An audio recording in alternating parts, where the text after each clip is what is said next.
Okay, so Parkinson's disease is a disorder of the central nervous system which affects the nerves.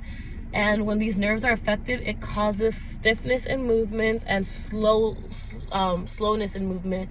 And it typically, the stiffness begins in the fingers, and it can progress in the future. So it usually starts in the fingers, and they're kind of stiff, and that's like one of the major factors of Parkinson's disease. It's kind of slow, and it progresses as time goes on.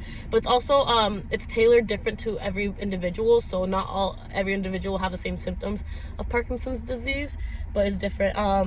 So large amplitude training is really important for Parkinson's disease patients to move better, because basically what your brain is telling you to do is execute the movement in smaller motions. So your brain will tell you, oh, to reach that object, just go like this, when the object is like all the way over here. So basically it's making you think that it's smaller movements to execute the task that you're trying to complete, whether it be standing up, reaching for an object or something. So large amplitude training, what it does is larger is better. So reach all the way as you can, so you can kind of train your brain to do larger movements. So you're not thinking that doing smaller movements is going to help you to execute the task. So focusing on bigger movements for Parkinson's patients is better, especially as a trainer or as a physical therapist. You want to teach them how to do that.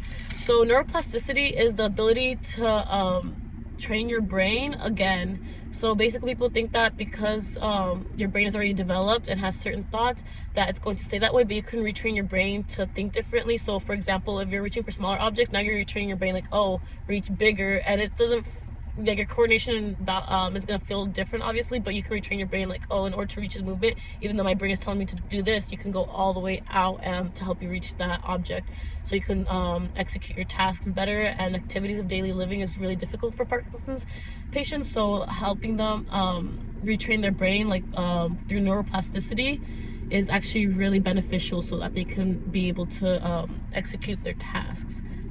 And they're gonna have to obviously change their brain, because what they once knew is gonna be different and stuff. So it's gonna be more difficult, but definitely once they retrain their brain, they'll be able to complete their tasks easier, even with the disease. And yeah, so that is what Parkinson's disease is, and that's how it affects the body.